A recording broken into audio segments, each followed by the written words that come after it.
চৈতন্য চরিতামৃত মধ্যলীলা চতুর্বিংশ পরিচ্ছেদ আত্মারাম শ্লোকের ব্যাখ্যা এবং সনাতনকে কৃপা এই পরিচ্ছেদের সারার্থ বিশ্লেষণ করে শ্রীল ভক্তিবিনোদ ঠাকুর তার অমৃতপ্রবাহ ভাষ্যে লিখেছেন সনাতনের প্রার্থনা মতে। মহাপ্রভু আত্মারামাসমুনয় এই শ্লোকের ৬১ প্রকার অর্থ করলেন। পৃথক পৃথক পদ ব্যাখ্যা করে চ ও অপি শব্দদ্বয়ের অর্থ সংযোগে ওই সকল অর্থ নিষ্পন্ন করলেন। অবশেষে এই শ্লোকের ব্যাখ্যায় যান। কর্মী ও যোগী সকলেই যে নিজ নিজ দোষ পরিত্যাগ করে সেই সঙ্গে কৃষ্ণ ভজন করেন, তা নিশ্চয়ার্থ স্থির করে দিলেন। ব্যাখ্যার মধ্যে নারদ ও ব্যাধের একটি সংবাদে সাবুসঙ্গের মাহাত্ম্য বললেন। নারদ পর্বতমুনিকে এনে ব্যাধের হরিভক্তি দেখালেন। তারপর মহাপ্রভু সনাতন কৃত নিজ স্তব শুনে শ্রীমদ্ভাগবতের তাৎপর্য ও মাহাত্ম্য প্রকাশ করলেন। অবশেষে সনাতনের ইচ্ছামতো মহাপ্রভু হরিভক্তিবিলাসের সূত্রগুলি বলে দিলেন। শ্লোক ১। যিনি আত্মারাম পদ্ম সূর্যের অর্থরূপ কিরণ সকল প্রকাশ করে জগতের তমহরণ করেছিলেন, সেই উদয়াচলরূপ শ্রীকৃষ্ণ চৈতন্য জগৎকে পালন করুন। শ্লোক ২। পরমেশ্বর ভগবান শ্রীচৈতন্য মহাপ্রভুর জয় হোক। শ্রীনিত্যানন্দ প্রভুর জয় হোক। জয় হোক সমস্ত গৌরভক্তবৃন্দের। ৩। তারপর সনাতন গোস্বামী শ্রীচৈতন্য মহাপ্রভুর শ্রীপাদ পদ্ম জড়িয়ে ধরে পুনরায় অত্যন্ত বিনয় সহকারে কিছু বললেন। ৪। সনাতন গোস্বামী বললেন, হে প্রভু, আমি পূর্বে শুনেছি যে আপনি সার্বভৌম ভট্টাচার্যের কাছে একটি শ্লোকের ১৮টি অর্থ বিশ্লেষণ করেছেন। ৫। আত্মাতে যারা রমণ করেন, এরূপ বাসনাগ্রন্থিশূন্য মুনিরাও অত্যত্তৎ কার্য সম্পাদনকারী শ্রীকৃষ্ণের প্রতি অহৈতুকী ভক্তি করেন, কেননা জগতে চিত্তহারী হরির এই রকম একটি গুণ আছে। ৬।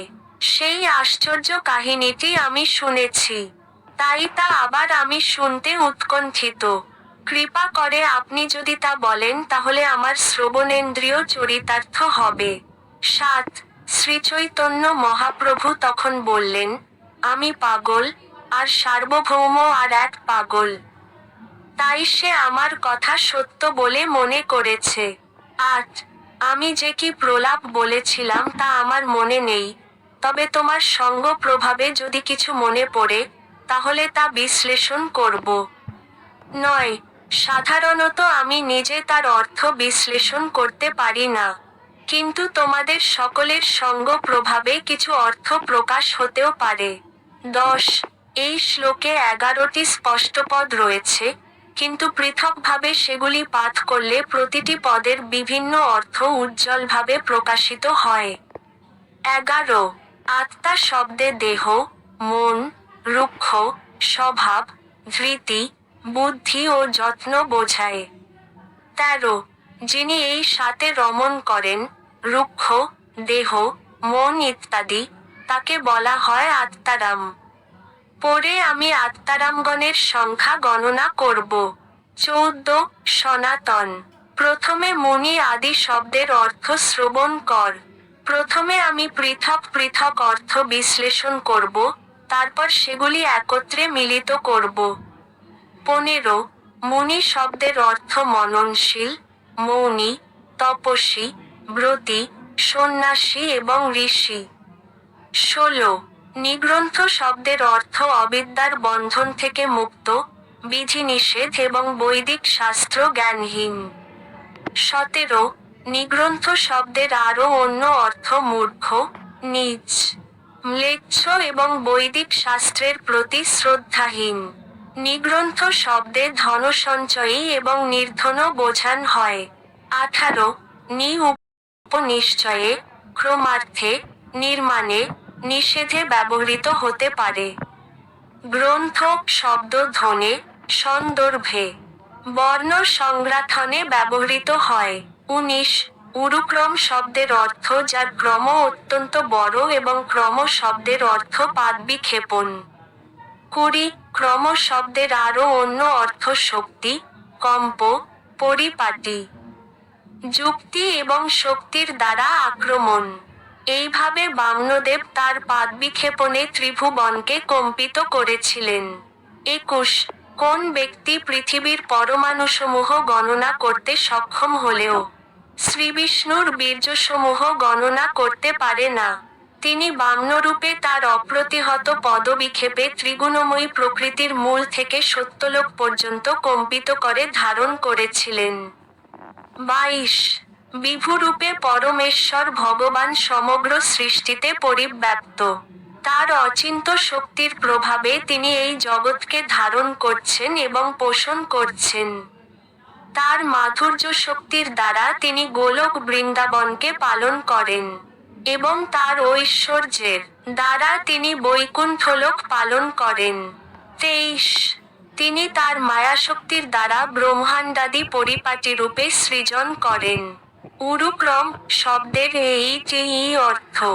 24 ক্রম শব্দের শক্তি, পরিপাটি, চালন ও কম্পন বোঝান হয়। 25 কুর্বন্তী শব্দটি, যার অর্থ হচ্ছে কারোর জন্য কিছু করা, পরমময়ীপদী শব্দ। কৃষ্ণ ভক্তির ক্ষেত্রে এই শব্দটি কৃষ্ণ সুখের কারণের দ্যোতক। 26 উভয় পদই ধাতুর স্বরিত স্বর ও ইত হয়। ক্রিয়ার ফল যদি কর্তার অভিপ্রেত হয় তাহলে আত্মনেপদ হয়। এখানে তা না হওয়ায় পরমময়ীপদ প্রযুক্ত হয়েছে। 27 হেতু শব্দের অর্থ কোন উদ্দেশ্য সহকারে কিছু করা। তার তিনটি মুখ্য উদ্দেশ্য হতে পারে জড় সুখভোগ, যোগ সিদ্ধি এবং মুক্তি। 28 ভুক্তি অনন্ত প্রকার, সিদ্ধি 18 প্রকার এবং মুক্তি 5 প্রকার। 29 এই তিনটি যদি উদ্দেশ্য না হয় তাহলে সেই ভক্তি অহৈতুকী। পরম কৌতুকী শ্রীকৃষ্ণ এই অহৈতুকী ভক্তির দ্বারা বশীভূত হন। 30 ভক্তি শব্দের 10 প্রকার অর্থ। সাধন ভক্তি 1 প্রকার এবং প্রেম ভক্তি 9 প্রকার। 31 প্রেম ভক্তির 9 প্রকার লক্ষণ, যথা রতি লক্ষণা, প্রেম লক্ষণা, স্নেহ লক্ষণা, মান লক্ষণা, প্রণয় লক্ষণা, রাগ লক্ষণা, অনুরাগ লক্ষণা, ভাব লক্ষণা ও মহাভাব লক্ষণা। 32 শান্ত ভক্তের রতি প্রেম পর্যন্ত এবং দাস্য ভক্তের রতি রাগ পর্যন্ত। 33 বৃন্দাবনে শ্রীকৃষ্ণের সখাদের রতি অনুরাগ পর্যন্ত এবং শ্রীকৃষ্ণের পিতা মাতা আদির স্নেহ ও অনুরাগ পর্যন্ত। 34 ব্রজগোপিকাদের রতি মহাভাব পর্যন্ত। ভক্তি শব্দের অর্থের এইসব মহিমা। 35 ইথোদ্ভূতগুণ শব্দের ব্যাখ্যা এখন শ্রবণ কর। ইথস্তুত শব্দের বিভিন্ন শব্দ রয়েছে এবং গুণ শব্দে অন্য অর্থ রয়েছে। 36 ইথস্তুত শব্দের অর্থ পূর্ণ আনন্দময়, যে আনন্দের তুলনায় ব্রহ্মানন্দ তৃণ সদৃশ প্রতীয়মান হয়। 37 জগৎগুরু ভগবান প্রত্যক্ষভাবে আপনার দর্শন লাভ করে আমি আনন্দের সমুদ্রে নিমজ্জিত হয়েছি। তার ফলে এখন আমি বুঝতে পারছি যে এই আনন্দ সমুদ্রের তুলনা নেই। ব্রহ্মানন্দের তথাকথিত সুখ গো বাছুরের পায়ের খুরের চাপে তৈরি ছোট গর্তের জলের মতো। 38 শ্রীকৃষ্ণ সর্বাকর্ষক, সর্বাপেক্ষা আনন্দদায়ক এবং মহারসের আধার। তিনি তার স্বীয় শক্তির দ্বারা অন্য সমস্ত আনন্দের কথা ভুলিয়ে দেন। 39 শুদ্ধ ভক্তি এমনই মহিমান্বিত যে তার লেশমাত্রার প্রভাবে ভক্তি, মুক্তি ও সিদ্ধির সুখের বাসনা আপনা থেকেই দূর হয়ে যায়। শ্রীকৃষ্ণের অলৌকিক শক্তি গুণে এবং কৃপার প্রভাবে ভক্ত আবদ্ধ হন। 40 কেউ যখন শ্রীকৃষ্ণের অপ্রাকৃত আকর্ষণের দ্বারা আকৃষ্ট হন তখন আর শাস্ত্রযুক্তি অথবা সিদ্ধান্তের বিচার থাকে না। এটি তার অপ্রাকৃত গুণ যা সমস্ত মাধুর্যের সারাতিসার। 41 গুণ শব্দের অর্থ শ্রীকৃষ্ণের গুণ অনন্ত, তার গুণ সৎ, চিত এবং পূর্ণ আনন্দময়। 42 ঐশ্বর্য, মাধুর্য ও কারুণ্য আদি গুণে শ্রীকৃষ্ণের স্বরূপ পূর্ণতা প্রাপ্ত হয়েছে। শ্রীকৃষ্ণের ভক্ত বাৎসল্য এতই উদার যে তিনি তার ভক্তের কাছে নিজেকে পর্যন্ত সমর্পণ করেন। 43 শ্রীকৃষ্ণের গুণ অনন্ত। রূপ, রস, সৌরভ আদি বিভিন্ন গুণ বিভিন্ন ভক্তের মন আকর্ষণ করে। 44 শ্রীকৃষ্ণের শ্রীপাদ পদ্মে অর্পিত তুলসীর সৌরভ সনকাদি চতুষ্ষণের সনক, সনাতন, সনন্দন এবং সন কুমার মন হরণ করেছিল। 45 সেই অরবিন্দ নেত্র ভগবানের পদ কমলের কিঞ্জস্ক মিশ্রিত তুলসীর মধু সৌরভযুক্ত বায়ু নির্বিশেষ ব্রহ্মপ্রায়ণ চতুষ্ষণের নাসিকার রন্ধ্রযোগে অন্তর্গত হয়ে তাদের চিত্ত ও তনুর ক্ষোভ উৎপন্ন করেছিল। 46 শ্রীকৃষ্ণের লীলা শ্রবণে শ্রীল শুকদেব গোস্বামীর মন হরণ করেছিল। 47 শ্রীল শুকদেব গোস্বামী পরীক্ষিত মহারাজকে বলেছিলেন, হে রাজর্ষি, নির্গুণ স্তরে অধিষ্ঠিত হওয়া সত্ত্বেও পরমেশ্বর ভগবান শ্রীকৃষ্ণের লীলায় আকৃষ্ট হয়ে আমি শ্রীমদ্ ভাগবত পাঠ করেছিলাম। 48 আত্মানন্দে মগ্ন, সমস্ত জড় কলুষ বিনাশকারী ব্যাসদেব পুত্র শুকদেব গোস্বামীকে আমি আমার সশ্রদ্ধ প্রণতি নিবেদন করি, যিনি সমস্ত বাসনা মুক্ত হওয়া সত্ত্বেও আত্মানন্দে মগ্ন, সমস্ত জড় কলুষ বিনাশকারী। ব্যাসদেব পুত্র শুকদেব গোস্বামীকে আমি আমার সশ্রদ্ধ প্রণতি নিবেদন করি, যিনি সমস্ত বাসনা মুক্ত হওয়া সত্ত্বেও পরমেশ্বর ভগবানের পরম আকর্ষণীয় লীলার দ্বারা আকৃষ্ট হয়েছিলেন এবং সকলের প্রতি কৃপা পরবশ হয়ে শ্রীমদ্ভাগবত নামক ঐতিহাসিক উপাখ্যান বর্ণনা করেছিলেন, যাকে তত্ত্বজ্ঞানের প্রদীপের সঙ্গে তুলনা করা যায়। 49 শ্রীকৃষ্ণের শ্রীঅঙ্গের রূপ ব্রজগোপিকাদের মন হরণ করে। 50 হে কৃষ্ণ, তোমার অলকাবৃত মুখ, তোমার কর্ণকুণ্ডলে সৌন্দর্য মণ্ডিত গণ্ডস্থল, তোমার অধরের সুধা ঈষৎ হাস্যযুক্ত দৃষ্টি, অভয় প্রদানকারী বাহু যুগল এবং একমাত্র শ্রী দ্বারা শোভিত বক্ষ দর্শন করে আমরা তোমার দাসী হয়েছি। 51 রুক্মিণী আদি দ্বারকার মহিষীরা কেবল শ্রীকৃষ্ণের রূপ এবং গুণ বর্ণনা শ্রবণ করে তার প্রতি আকৃষ্ট হয়েছিলেন। 52 হে ভুবন সুন্দর, তোমার গুণসমূহ শ্রবণকারী ব্যক্তিদের কর্ণবিবরের দ্বারা প্রবিষ্ট হয়ে তাদের অঙ্গ তাপ দূর করে। চক্ষুষ্মান ব্যক্তিদের তোমার রূপ দর্শনে অখিলার্থ লাভ হয়। হে অচ্যুত, সেই সমস্ত গুণ শ্রবণ করে আমাদের চিত্ত নির্লজ্জ হয়ে তোমাতে প্রবেশ করছে। 53 শ্রীকৃষ্ণ তার বংশীধ্বনির দ্বারা লক্ষ্মীদেবীর মন পর্যন্ত হরণ করেন। 54 হে দেব, আপনার চরণ রেণু লাভ করার বাসনায় লক্ষ্মীদেবী দীর্ঘকাল সমস্ত কাম পরিত্যাগ করে ধৃতব্রতা হয়ে তপস্যা করেছিলেন, সেই চরণ রেণু এই কালীয় সর্প যে কি সুকৃতির দ্বারা লাভ করবার যোগ্যতা অর্জন করল, তা আমরা জানি না। 55 শ্রীকৃষ্ণ ব্রজগোপিকা এবং লক্ষ্মীদেবীরই মন হরণ করেন না, তিনি ত্রিভুবনের সমস্ত যুবতীর মনও হরণ করেন। 56 হে কৃষ্ণ, তোমার অমৃত মধুর বংশীধ্বনির দ্বারা সম্মোহিত হয়ে ত্রিভুবনের মধ্যে কোন স্ত্রী তার সতীত্ব ধর্ম থেকে বিচলিত না হয়? ত্রৈলোক্যের সৌভাগ্য স্বরূপ তোমার এই রূপ দর্শন করে গাভী সকল, পক্ষী সকল, বৃক্ষ সকল ও মৃগ সকল পুলকিত হয়েছে। 57 বৃন্দাবনের গুরুতুল্য স্ত্রীলোকেরা শ্রীকৃষ্ণের প্রতি বাৎসল্য রসে আকৃষ্ট হন, এবং পুরুষেরা দাস্য, সখ্য এবং বাৎসল্য রসে আকৃষ্ট হন। 58 শ্রীকৃষ্ণের অপ্রাকৃত গুণাবলী পক্ষী, মৃগ, বৃক্ষ, লতা, চেতন ও অচেতন সকলকে প্রেমে উন্মত্ত করে আকর্ষণ করে। 59 হরি শব্দের বহু অর্থ, তার মধ্যে দুটি অর্থ মুখ্য সর্ব অমঙ্গল হরণকারী। এবং প্রেমদান করে মন হরণকারী। 60 ভক্ত যখন যে কোন ভাবে, যে কোন স্থানে পরমেশ্বর ভগবানকে স্মরণ করেন, তখন ভগবান শ্রীহরি তার চতুর্বিধ তাপ হরণ করেন। 61 হে উদ্ধব, অগ্নি যেমন কাঠকে ভস্মসাৎ করে, ভগবদ্ভক্তিও তেমন জীবের যাবতীয় পাপ তৎক্ষণাৎ ধ্বংস করে।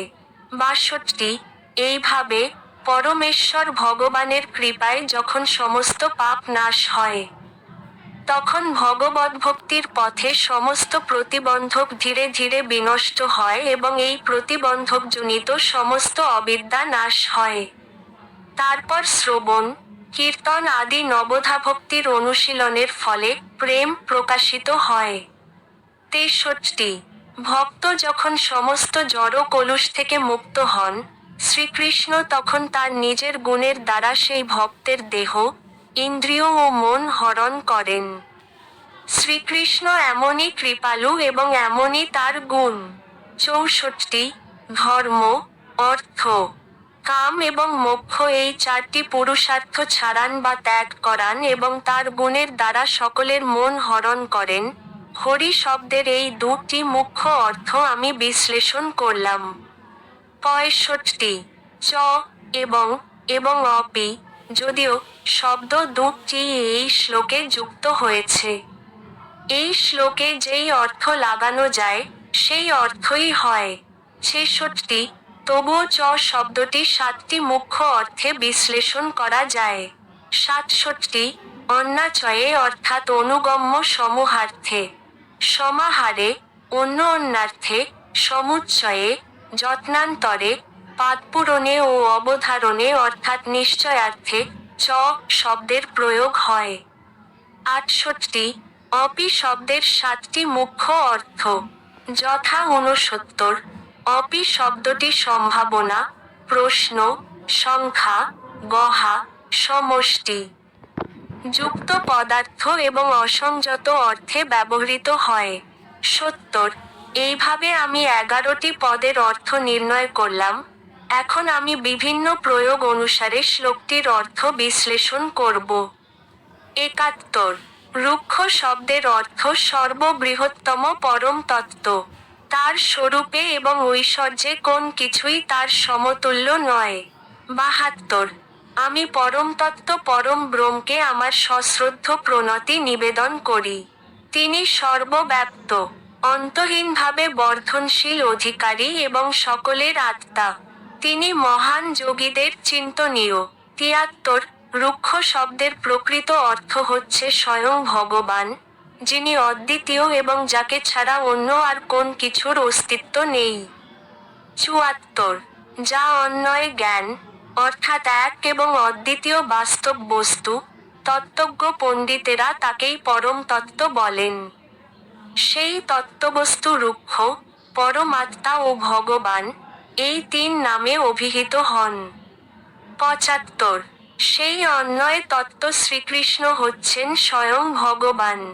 তিনি অতীত, বর্তমান এবং ভবিষ্যৎ, এই তিনকালে পরম সত্য, সেটি শাস্ত্রের প্রমাণ। 76 সৃষ্টির পূর্বে কেবল আমিই ছিলাম এবং সৎ, অসৎ এবং অনির্বচনীয় নির্বিশেষ রুক্ষ পর্যন্ত কোনো কিছুরই অস্তিত্ব ছিল না। সৃষ্টির পরে এই সমুদয় স্বরূপে আমিই বিরাজ করি এবং প্রলয়ের পর কেবল আমিই অবশিষ্ট থাকব। 77 আত্মা শব্দে বৃহত্তস্বরূপ শ্রীকৃষ্ণকে বোঝান হয়, যিনি সর্বব্যাপক সবকিছুর সাক্ষী এবং পরম স্বরূপ। 78 সর্বব্যাপক এবং সবকিছুর আদি উৎস হওয়ার ফলে পরমেশ্বর ভগবান শ্রীহরি, পরমাত্মা। 79 শ্রীকৃষ্ণের শ্রীপাদপদ্ম লাভের 3 প্রকার সাধন প্রণালী রয়েছে: জ্ঞান, যোগ এবং ভক্তি। এই তিনের পৃথক পৃথক লক্ষণ। 80 পরম তত্ত্ব যদিও এক এবং অদ্বিতীয়, তবুও 3 প্রকার সাধনার ফলে ভগবান 3 স্বরূপে প্রকাশিত হন, যথা রুক্ষ, পরমাত্মা ও ভগবান। 81 মা অদয় জ্ঞান, অর্থাৎ এক এবং অদ্বিতীয় বাস্তব বস্তু। তত্ত্বজ্ঞ পণ্ডিতেরা তাকেই পরমার্থ বলেন। এই তত্ত্ববস্তু রুক্ষ, পরমাত্মা ও ভগবান, এই তিন নামে অভিহিত হন।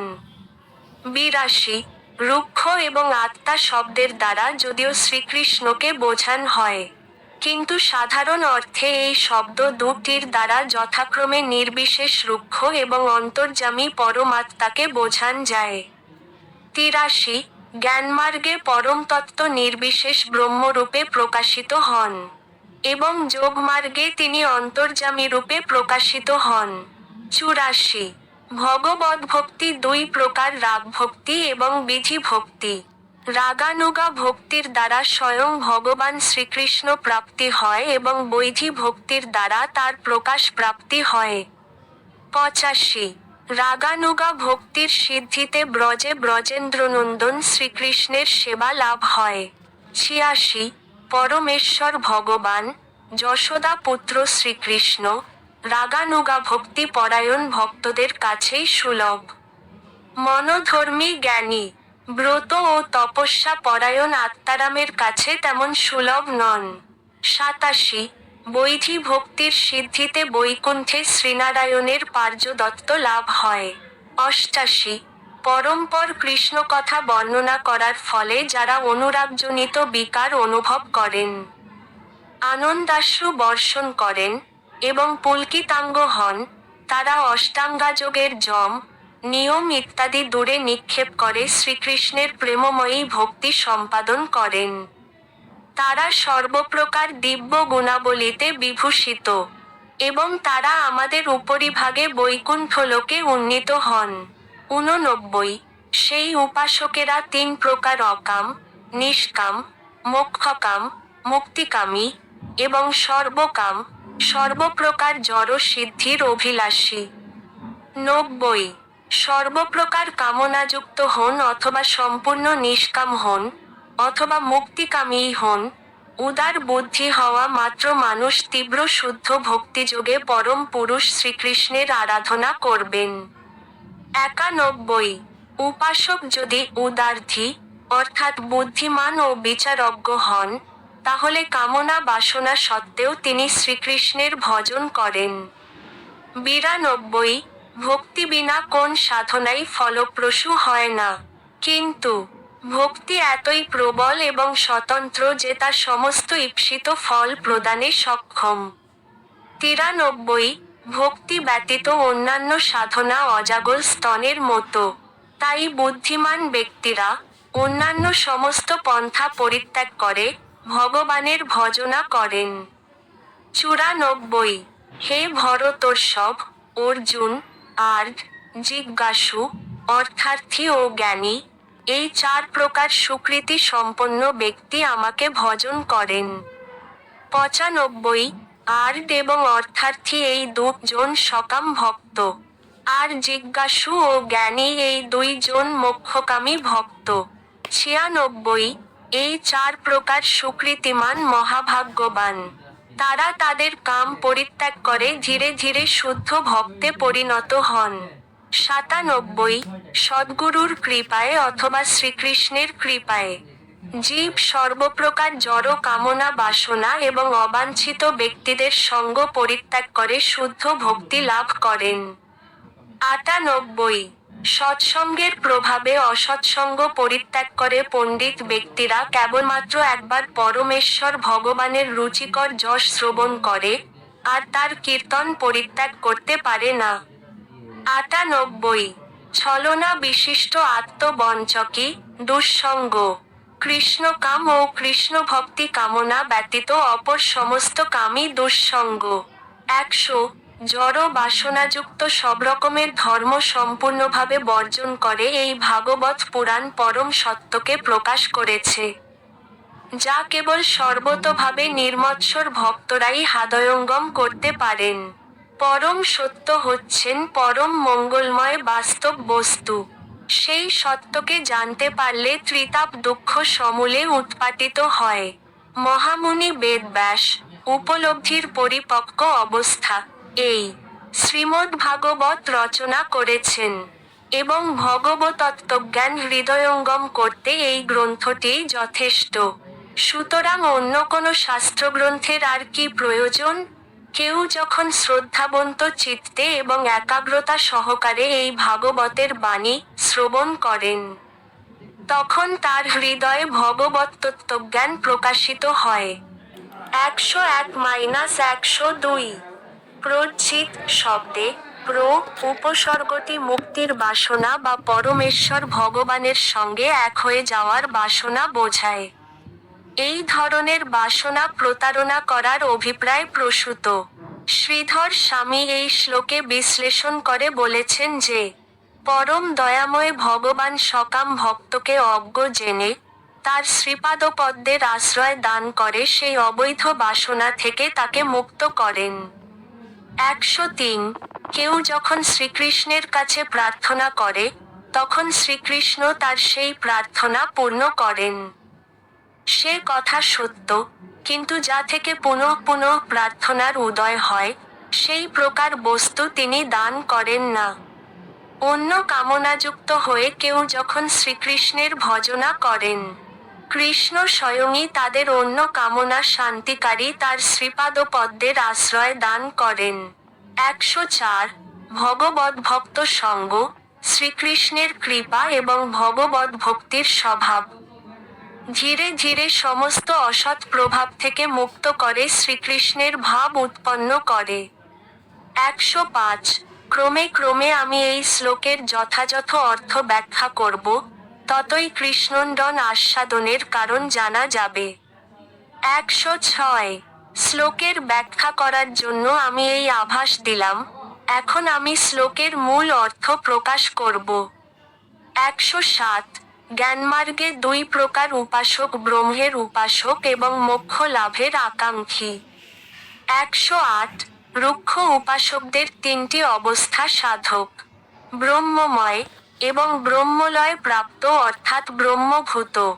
109 ভক্তি বিনা জ্ঞান মুক্তি দিতে পারে না, কিন্তু যে ব্যক্তি ভগবদ্ভক্তি সম্পাদন করেন, তিনি আপনা হতেই ব্রহ্মলয় প্রাপ্ত হন।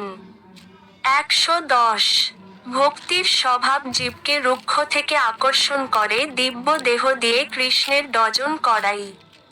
111 ভক্তদেহ লাভ হলে শ্রীকৃষ্ণের সমস্ত গুণের স্মরণ হয় এবং সেই গুণের দ্বারা আকৃষ্ট হয়ে তিনি নির্মল ভজন করেন। 112 নির্বিশেষ রুক্ষ সাযুজ্য প্রাপ্ত মুক্তরাও ভগবানের লীলা সমন্বিত বিগ্রহ রচনা করে ভগবানকে ভজন করেন।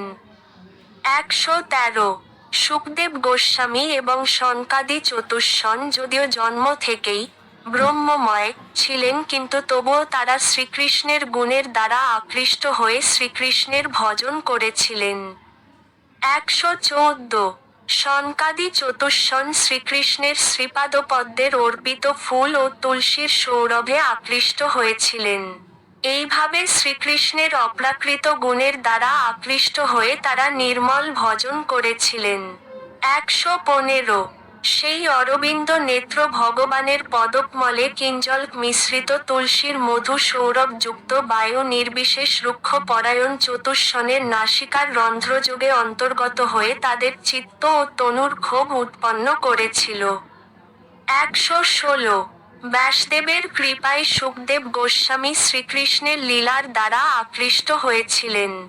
এইভাবে শ্রীকৃষ্ণের গুণে আকৃষ্ট হয়ে তিনিও শ্রীকৃষ্ণের ভজন করেছিলেন। 117 শ্রীকৃষ্ণের গুণে আকৃষ্ট চিত্ত হয়ে বৈষ্ণবপ্রিয় ভগবান শুকদেব এই মহাপুরাণ অধ্যয়ন করেছিলেন। 118 নবযোগেন্দ্র জন্ম থেকে নির্বিশেষ জ্ঞানের সাধক ছিলেন, কিন্তু ব্রহ্মা, শিব এবং নারদের মুখে শ্রীকৃষ্ণের গুণাবলী শ্রবণ করে তারাও কৃষ্ণ ভক্ত হয়েছিলেন। 119 শ্রীকৃষ্ণের গুণে আকৃষ্ট হয়ে কিভাবে তারা শ্রীকৃষ্ণের ভজনা করেছেন, তা শ্রীমদ্ভাগবতের 11 স্কন্ধে বিশদভাবে বর্ণনা করা হয়েছে।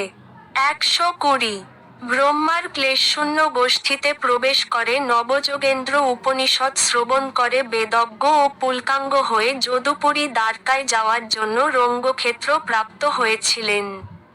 121 মোক্ষাকাঙ্ক্ষী জ্ঞানী 3 প্রকার মুক্তিকামী। জীবন মুক্ত এবং স্বরূপ প্রাপ্ত। 122 এই জড় জগতে বহু সংসারী ব্যক্তি মুক্তিকামী, এবং তারা মুক্তিলাভের জন্য শ্রীকৃষ্ণের ভজন করেন। 123 মুমুক্ষু ব্যক্তিগণ ভীষণ দর্শন ভূতপতিদের পরিত্যাগ করেন, অথচ তাদের প্রতি অশ্বার্হিত হয়ে নারায়ণের কলা সমূহকে ভজনা করেন। 124 সে সমস্ত দেবদেবীর উপাসকেরা যদি সৌভাগ্যক্রমে ভগবস্তুক্তের সঙ্গ করেন, তাহলে তাদের সুপ্ত ভগবদ্ভক্তি এবং ভগবানের গুণের মহিমা তাদের হৃদয়ে প্রকাশিত হয়। এইভাবে সাধু সঙ্গের প্রভাবে তারা মুক্তিলাভের বাসনা পরিত্যাগ করে কৃষ্ণ ভজন করেন। 125 হে মহাত্মন, এই ভব সংসারে বহু দোষ থাকলেও সাধুসঙ্গরূপ একটি মহাগুণ আছে।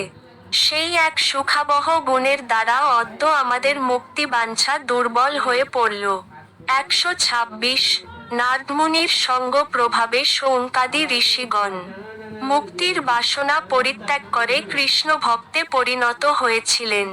127 কেবল শ্রীকৃষ্ণের দর্শনের প্রভাবে অথবা শ্রীকৃষ্ণের কৃপার প্রভাবে মুক্তির বাসনা পরিত্যাগ করে তার অপ্রাকৃত গুণের দ্বারা আকৃষ্ট হয়ে জীব কৃষ্ণ সেবায় যুক্ত হয়। 128 এই দ্বারকাধামে চিন্ময় আনন্দঘন মূর্তি পরমেশ্বর ভগবান শ্রীকৃষ্ণকে দর্শন করে আমার সুখোদয় হল। হায়, নির্বিশেষ রুক্ষ উপলব্ধির মাধ্যমে আত্ম উপলব্ধির আনন্দ লাভের চেষ্টায় আমার অনেক দিন বৃথা নষ্ট হয়েছে। 129 জীবন মুক্ত বহু প্রকার, তাদের মধ্যে মুখ্যত দুটি ভেদ: ভগবদ্ভক্তি সম্পাদনের মাধ্যমে জীবন মুক্ত এবং জ্ঞানের মাধ্যমে জীবন মুক্ত। 130 ভক্তির মাধ্যমে যারা জীবন মুক্ত, তারা শ্রীকৃষ্ণের অপ্রাকৃত গুণের দ্বারা আকৃষ্ট হয়ে শ্রীকৃষ্ণের ভজন করেন। কিন্তু যারা শুষ্ক জ্ঞানের মাধ্যমে জীবন মুক্ত, তারা অপরাধের ফলে অধঃপতিত হয়ে বিনাশ প্রাপ্ত হয়। 131 হে অরবিন্দাক্ষ, যারা বিমুক্ত হয়েছে বলে অভিমান করে, আপনার প্রতি ভক্তিবিহীন হওয়ায় তাদের বুদ্ধি অবিশুদ্ধ। তারা বহু কৃষ্ণ সাধন করে মায়াতীত পরমপদ রুক্ষ পর্যন্ত আরোহণ করে, ভগবদ্ভক্তির অনাদর করার ফলে অধঃপতিত হয়। 132 ভগবদ্গীতায় ভগবান বলেছেন, যিনি ব্রহ্মভূত স্তরে অধিষ্ঠিত হয়েছেন, তিনি তৎক্ষণাৎ পরম ব্রহ্মকে উপলব্ধি করতে পারেন এবং সমস্ত অভাব মুক্ত হয়ে প্রসন্ন হন। তিনি কোন কিছুর জন্য শোক অথবা আকাঙ্ক্ষা করেন না। তিনি সমস্ত জীবের প্রতি সমভাবাপন্ন। সেই স্তরে তিনি আমার শুদ্ধ ভক্তি লাভ করেন। 133 ব্রহ্মানন্দ ভারতী বিল্বমঙ্গল ঠাকুর রচিত একটি শ্লোকের উল্লেখ করে বললেন, অদ্বৈত মার্গের পথিকদের দ্বারা উপাস্য। আর আত্মানন্দ সিংহাসন থেকে দীক্ষাপ্রাপ্ত হয়েও আমি কোন গোপবধূ লম্পট শঠ কর্তৃক বলপূর্বক দাসীরূপে পরিণত হয়েছি। 134 ভগবদ্ভক্তির প্রভাবে যিনি প্রাপ্তস্বরূপ, তিনি এই জীবনেই চিন্ময় দেহ প্রাপ্ত হয়েছেন। শ্রীকৃষ্ণের অপ্রাকৃত গুণাবলীর দ্বারা আকৃষ্ট হয়ে তিনি শ্রীকৃষ্ণের শ্রীপাদ পদ্মের সেবায় সম্পূর্ণরূপে যুক্ত হন। 135 শক্তিগণের সঙ্গে আত্মার অনুশয়নকে জীবের নিরোধ বলা যায়।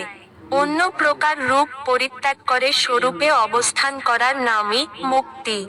136 কৃষ্ণ বহির্মুখ হওয়ার ফলেই মায়ার প্রভাবে ভয়ের উদয় হয়। কৃষ্ণ উন্মুখ হয়ে ভগবদ্ভক্তিতে নিযুক্ত হলে মায়ার বন্ধন থেকে মুক্তিলাভ হয়। 137 জীব যখন শ্রীকৃষ্ণের বহিরুদা শক্তি মায়ার দ্বারা আকৃষ্ট হয়, তখন তার ভয় উপস্থিত হয়। জোড়া প্রকৃতির প্রভাবে পরমেশ্বর ভগবানের থেকে বিচ্ছিন্ন হয়ে পড়ার ফলে তার স্মৃতি বিপর্যস্ত হয়। অর্থাৎ শ্রীকৃষ্ণের নিত্য দাস হওয়ার পরিবর্তে সে শ্রীকৃষ্ণের প্রতিযোগী হয়। এই ভ্রান্তি সংশোধন করার জন্য পণ্ডিত ব্যক্তি পরমেশ্বর ভগবানকে গুরুদেবরূপে, অর্চা বিগ্রহরূপে এবং পরমাত্মারূপে ভজনা করেন। 138 আমার এই ত্রিগুণময়ী মায়া শক্তিকে অতিক্রম করা অত্যন্ত কঠিন। কিন্তু মারা সর্বতোভাবে আমাতে প্রপত্তি করে, তারা অতি সহজেই এই মায়াকে অতিক্রম করতে পারে। 139 ভগবদ্ভক্তি সম্পাদন ব্যতীত মুক্তিলাভ হয় না। ভক্তির প্রভাবেই কেবল মুক্তিলাভ হয়। 140 হে ভগবান, তোমাকে ভক্তি করাই সর্বশ্রেষ্ঠ পথ, তা পরিত্যাগ করে যারা কেবল জ্ঞানলাভের জন্য অর্থাৎ আমি রুক্ষ এই জানবার জন্য নানা প্রকার ক্লেশ স্বীকার করে। স্থূল তুষকে পেষণ করে যেমন চাল পাওয়া যায় না, তেমনি তাদের পরিশ্রম সম্পূর্ণরূপে ব্যর্থ হয়। 141 হে অরবিন্দাক্ষ, যারা বিমুক্ত হয়েছে বলে অভিমান করে, আপনার প্রতি ভক্তিবিহীন হওয়ায় তাদের বুদ্ধি অবিশুদ্ধ। তারা বহু কৃষ্ণ সাধন করে মায়াতীত পরমপদ রুক্ষ পর্যন্ত আরোহণ করে, ভগবদ্ভক্তির অনাদর করার ফলে অধঃপতিত হয়। 142 এই 4 বর্ণাশ্রমের মধ্যে যারা তাদের প্রভু ভগবান বিষ্ণুর সাক্ষাৎ ভজন না করে, নিজের নিজের বর্ণ এবং আশ্রমের অহংকারে তার ভজনে অবজ্ঞা করে, তারা স্বস্থান ভ্রষ্ট হয়ে অধঃপতিত হয়। 143 ভক্তির মাধ্যমে মুক্তিলাভ করলেও ভগবদ্ভক্ত অবশ্যই শ্রীকৃষ্ণের ভজন করেন। 144 নির্বিশেষ রুক্ষ সাযুজ্য প্রাপ্ত মুক্তরাও ভগবানের লীলা সমন্বিত বিগ্রহ রচনা করে ভগবানকে ভজন করেন। 145 এই 6 প্রকার আত্মারাম শ্রীকৃষ্ণের ভজনা করেন। পৃথক পৃথক কারে তা অপি শব্দটির অর্থ বলে। 146 অপ্রকার আত্মারামগণ শ্রীকৃষ্ণে অহৈতুকী ভক্তি করেন। মুনয় সন্ত শব্দে বোঝান হয়েছে যে আত্মারামগণ মুনি হয়ে শ্রীকৃষ্ণের ধ্যানে আসক্ত হন। 147 নিগ্রন্থা শব্দের অর্থ অবিদ্যাহীন এবং বিধিহীন। যেখানে যে অর্থটি উপযুক্ত হয়, সেই অনুসারে তার প্রয়োগ হয়। 148 বিভিন্ন স্থানে শব্দটি প্রয়োগে ভিন্ন ভিন্ন অর্থ হয়। সেই সমস্ত অর্থের ঊর্ধ্বে একটি অত্যন্ত গুরুত্বপূর্ণ অর্থ রয়েছে। 149 যদিও আত্মারামাস শব্দটি 6 বার ব্যবহৃত হয়েছে, কিন্তু 6 কারে 5টি আত্মারাম লুপ্ত হয়েছে। 150 সুতরাং আত্মারাম শব্দটি পুনরাবৃত্তি করার প্রয়োজন হয় না। এক আত্মারাম শব্দের দ্বারাই 6 জনকে বোঝান হয়। 151 সমান রূপবিশিষ্ট বহু শব্দ থাকলে এক শেষে ও এক বিভক্তিতে যাদের অর্থ উক্ত হয়, সেখানে এক রূপ রেখে অন্য সমস্ত রূপের অপ্রয়োগ হয়, যেমন রামস রামস রামস বারবার প্রয়োগ না করে একটি রামা প্রয়োগ হয়। 152 কারের সমূহ প্রয়োগের দ্বারা বোঝান হয়েছে যে সমস্ত আত্মারাম এবং মুনিগণ শ্রীকৃষ্ণের ভজন করেন। 153 নিগ্রন্থা অপি শব্দের অপি সম্ভাবনা অর্থে ব্যবহৃত হয়েছে। এই 7টি অর্থ আমি প্রথমে ব্যাখ্যা করেছি। 154 অন্তর্যামী উপাসক যোগীকে আত্মারাম বলা যায়। আত্মারাম যোগী 2 প্রকার। 155 আত্মারাম যোগী 2 প্রকার, সগর্ভ এবং নিগর্ভ। 3 প্রকার যোগীদের ভেদে তাদের আবার 6টি বিভেদ। 156 কোন কোন যোগী তাদের দেহস্থিত হৃদয়ের মধ্যে প্রাদেশ পরিমাণ চতুর্ভুজ শঙ্খ চক্র গদা পদ্মধারী পুরুষকে ধারণার দ্বারা স্মরণ করেন, তাদের বলা হয় সগট যোগী। 157 কেউ যখন ভগবৎ প্রেম লাভ করেন তখন তার হৃদয় ভক্তির প্রভাবে দ্রবীভূত হয় এবং আনন্দ ভরে পুলকাদির উদয় হয়, এবং উৎকণ্ঠা হেতু চক্ষু অশ্রুপূর্ণ হয়। এইভাবে হৃদয় অত্যন্ত পীড়িত হওয়ার ফলে ধ্যানযুক্ত চিত্ত বড়শির কাঁটার মতো ধীরে ধীরে ধোয়ে বস্তুর ধারণা থেকে বিযুক্ত হয়।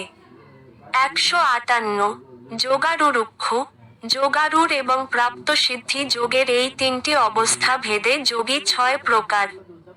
159 যার যোগে আরোহণ করার ইচ্ছা, তিনি আরুরুকু।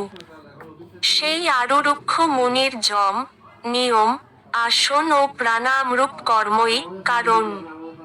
যোগারুর ব্যক্তির ধ্যান, ধারণা, প্রত্যাহাররূপ সমী কারণ। 160 যখন ইন্দ্রিয় সুখভোগের জন্য কর্ম করার প্রতি আসক্তি থাকে না, তখন সমস্ত সংকল্প পরিত্যাগ করে যোগী সমাধিযুক্ত বা যোগারুর হন। 161 এই 6 প্রকার যোগী ভগবস্তুত্বের সঙ্গের প্রভাবে শ্রীকৃষ্ণের গুণাবলীর দ্বারা আকৃষ্ট হয়ে শ্রীকৃষ্ণের ভজনা করেন। 162 চ এবং অপি শব্দের অর্থ এখানে প্রয়োগ হতে পারে। মুনি এবং নিগ্রন্থ শব্দের অর্থ পূর্বলিখিত অর্থের মতন। 163 অহৈতুকী শব্দটি সর্বদাই পরমেশ্বর ভগবান উরুক্রমে প্রযোজ্য। এইভাবে আমি 13টি পূর্ণ অর্থ বর্ণনা করলাম। 164 এই 13 প্রকার যোগী এবং মুনি যখন ভগবানের ভজন করেন, তখন তাদের শান্ত ভক্ত বলা হয়। 165 আত্মা শব্দে কখনো কখনো মনকে বোঝায়, অতএব আত্মারাম শব্দের অর্থ মনে যিনি রমণ করেন। শুদ্ধ ভগবস্তুত্বের সঙ্গ প্রভাবে সেই প্রকার আত্মারামেরাও শ্রীকৃষ্ণের শ্রীপাদ পদ্মের সেবা করেন।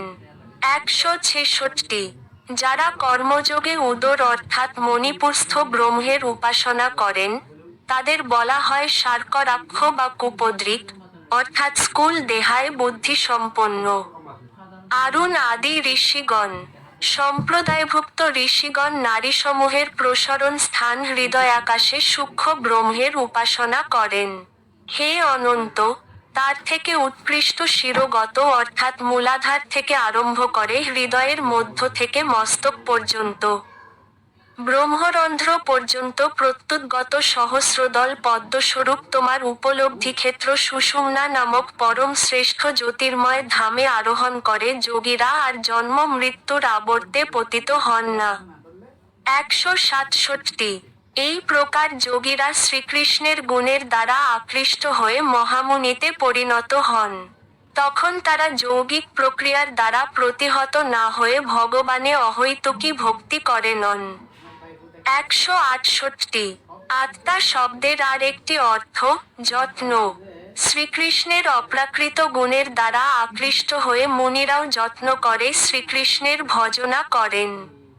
169 যা সত্যলোক বা ব্রহ্মলোক প্রভৃতি উচ্চতর লোকে এবং সুতল ও অতল প্রভৃতি অধোদেশে ভ্রমণ করলেও পাওয়া যায় না, সেই প্রকার দুর্লভ বস্তুর জন্য পণ্ডিতদের যত্ন করা উচিত, কেননা চতুর্দশ ভুবনের উপরে এবং অধোদেশে যে সুখ আছে সেই সমস্তই গভীর বেগযুক্ত কালের দ্বারা দুঃখের মতো অনায়াসেই লাভ করা যায়। 170 সদ্ধর্মের উদয় করাবার জন্য যাদের মতি অবিচলিত, তাদের শীঘ্রই অভীপ্সিত স্বরার্থ সিদ্ধি হয়। 171 অপি অর্থে চ শব্দের ব্যবহার করা যেতে পারে। অপি শব্দের অর্থ অবধারণ, অর্থাৎ যত্ন এবং আগ্রহ সহকারে ভগবৎ ভক্তির অনুশীলন না করলে ভগবৎ প্রেম লাভ হয় না। 172 দুটি কারণে ভগবৎ ভক্তি লাভ করা অত্যন্ত দুর্লভ। প্রথমত, শ্রীকৃষ্ণের প্রতি আসক্তি লাভ না হলে দীর্ঘকাল ভগবৎ ভক্তি অনুশীলনে ভক্তিলাভ হয় না। দ্বিতীয়ত, শ্রীকৃষ্ণ সহজে ভগবৎ ভক্তি দান করেন না। 173 যারা প্রীতি সহকারে সর্বদা আমার ভজনা করে, আমি তাদের যথার্থ তত্ত্বজ্ঞান দান করি, যার প্রভাবে তারা আমার কাছে ফিরে আসে। 174 আত্মা শব্দের আর একটি অর্থ ধৃতি বা ধৈর্য। সেই অর্থে যিনি ধৈর্য সহকারে ভগবানের ভজন করেন তিনি আত্মারাম। 175 মুনির শব্দের অর্থ পক্ষী এবং ভ্রমর, এবং নিগ্রন্থ শব্দের আর একটি অর্থ মূর্খজন। শ্রীকৃষ্ণের কৃপায় এবং সদ্গুরুর কৃপায় তারাও ভগবানের ভজন করেন। 176 হে মাতো, এই বনে যে সমস্ত পক্ষী এবং ভ্রমর সুন্দর সুন্দর পল্লব শোভিত গাছের ডালপালায় আরোহণ করে চক্ষু নিমীলিত করে নিঃশব্দে শ্রীকৃষ্ণের মধুর মুরলী গীত শ্রবণ করে, তারা সকলে মহামুনির মতো। 177 হে অনঘ, হে আদি পুরুষ, এই ভ্রমরেরা অখিল লোক পবিত্রকারী তোমার যশ সমূহ গান করতে করতে তোমার গমন পথে, তোমার পিছনে পিছনে গমন করে ভজন করছে। প্রকৃতপক্ষে তারা সকলেই মহান মুনি ঋষি, কিন্তু এখন তারা ভ্রমরের রূপ ধারণ করেছে। তুমি যদিও নররূপে লীলা বিলাস করছো, কিন্তু তা সত্ত্বেও তারা তোমাকে তাদের পরম আরাধ্য ভগবান বলে চিনতে পেরেছে। 178 শ্রীকৃষ্ণের মধুর মুরলী ধ্বনির দ্বারা আকৃষ্ট হয়ে সারস, হংস প্রভৃতি পাখিরা তাদের চক্ষু মুদ্রিত করে নিঃশব্দে তার উপাসনা করে। 179 কিরাত, হুন, আস্ত্র, পুলিন্দ, পুক্তসা, আভির, সুস্তা, যবন ও ঘষ আদি এবং আর যে সমস্ত পাপজনী জাতি আছে, সেই সমস্ত জাতিই যার আশ্রিত বৈষ্ণবদের আশ্রয়ে পরিশুদ্ধ হয়, সেই প্রভাব বিশিষ্ট বিষ্ণুকে আমি আমার প্রণতি নিবেদন করি। 180 কেউ যখন পূর্ণজ্ঞান প্রাপ্ত হন তখন তার বেলায়ও ধৃতি শব্দ ব্যবহার করা হয়। পরমেশ্বর ভগবানের শ্রীপাদপদ্মে আশ্রয় লাভ করার ফলে জড় জাগতিক দুঃখ দুর্দশা থেকে সম্পূর্ণ মুক্ত হয়ে অতি উন্নত অবস্থা প্রাপ্ত হয়ে তিনি মহাপূর্ণ হন।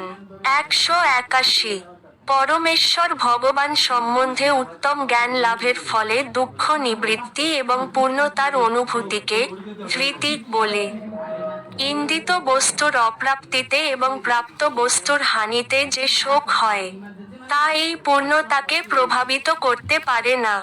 182 কৃষ্ণ ভক্ত দুঃখহীন, এবং শ্রীকৃষ্ণের সেবা ব্যতীত তার অন্য কোন বাসনা নেই। তিনি অভিজ্ঞ এবং প্রবীণ। তিনি কৃষ্ণপ্রেমের দিব্য আনন্দ অনুভব করেন এবং সর্বদা শ্রীকৃষ্ণের সেবা করেন। 183 আমার সেবার প্রভাবে শালকাদি মুক্তি চতুষ্টয় স্বয়ং আগত হলেও, আমার সেবায় পূর্ণরূপে মগ্ন আমার ভক্ত সেগুলি গ্রহণ করেন না, তখন কালের দ্বারা অচিরেই নষ্ট হয়ে যায় যে সুখ তা তিনি গ্রহণ করবেন কেন? 184 এই ক্ষণভঙ্গুর জড় জগতে সকলেই তাদের অনিশ্চিত অবস্থার প্রভাবে বিচলিত, কিন্তু ভগবদ্ ভক্ত, সমস্ত ইন্দ্রিয়ের অধীশ্বর ভগবান ঋষিকেশের শ্রীপাদপদ্মের সেবায় স্থিত হয়েছেন, তাই তিনি ধৈর্য লাভ করেছেন। 185 অবধারণে চ শব্দটি ব্যবহৃত হয়েছে, এবং সমুচ্চয়ে সমষ্টি বোঝাতে অপি শব্দটিও ব্যবহৃত হয়েছে। তা থেকে বুঝতে হবে যে, পক্ষী এবং মূর্খ ব্যক্তিরা পর্যন্ত ধৃতিমন্ত হয়ে শ্রীকৃষ্ণের ভজনা করে। 186 আত্মা শব্দে বিশেষ প্রকার বুদ্ধিকে বোঝান হয়। যেহেতু সমস্ত জীবেরই কিছু না কিছু বুদ্ধি রয়েছে, তাই তাদেরও অন্তর্ভুক্ত করা হয়েছে। 187 সকলেরই কিছু না কিছু বুদ্ধি রয়েছে, এবং যিনি তার বুদ্ধির ব্যবহার করেন তাকে বলা হয় আত্মারাম। আত্মারাম দুই প্রকার: পণ্ডিত মুনিগণ এবং অশিক্ষিত মূর্খ। 188 শ্রীকৃষ্ণের কৃপায় এবং সাধুসঙ্গের প্রভাবে ভগবদ্ভক্তিতে রতি এবং বুদ্ধি বৃদ্ধি পায়। তাই ভক্ত তখন সবকিছু পরিত্যাগ করে শ্রীকৃষ্ণের শ্রীপাদপদ্মে শুদ্ধ ভক্তিতে যুক্ত হন। 189 আমি, কৃষ্ণ, সকলের উৎস এবং আমার থেকেই সবকিছু প্রবর্তিত হয়েছে। এই সত্য উপলব্ধি করে পণ্ডিতেরা ভক্তি এবং প্রেম সহকারে আমার ভজনা করেন। 190 স্ত্রী, শূদ্র, হুন, শবর আদি পাপী জীব এবং পক্ষী আদি তির্যক জীবেরা যখন অদ্ভুত পরাক্রমশালী ভগবানের শুদ্ধ ভক্তদের আচরণ অনুসরণ করে ভগবদ্ ভক্ত হয়ে দূরতিক্রম্য দৈবী মায়া থেকে উদ্ধার পায়, তখন শ্রৌতপন্থী ভগবত্তত্ত্বজ্ঞ ব্যক্তিদের কি কথা? 191 সবকিছু বিচার করে কেউ যখন শ্রীকৃষ্ণের সেবায় যুক্ত হন, শ্রীকৃষ্ণ তখন তাকে বুদ্ধি দান করেন, যার ফলে তিনি ধীরে ধীরে শ্রীকৃষ্ণের সেবায় পূর্ণতা লাভ করতে পারেন। 192 যারা প্রীতি সহকারে সর্বদা আমার ভজনা করে, আমি তাদের যথার্থ তত্ত্বজ্ঞান দান করি, যার প্রভাবে তারা আমার কাছে ফিরে আসে। 193 কৃষ্ণ ভক্ত সঙ্গ, কৃষ্ণ সেবা, শ্রীমদ্ ভাগবত পাঠ, কৃষ্ণ নাম কীর্তন এবং কৃষ্ণধাম শ্রীব্রজে বাস এই 5টি প্রধান সাধন। 194 কেউ যদি এই 5টি সাধনের মধ্যে কোন একটি স্বল্পমাত্রায়ও সাধন করেন এবং তিনি যদি বুদ্ধিমান হন, তাহলে তার সুপ্ত কৃষ্ণ প্রেম ধীরে ধীরে জাগরিত হয়।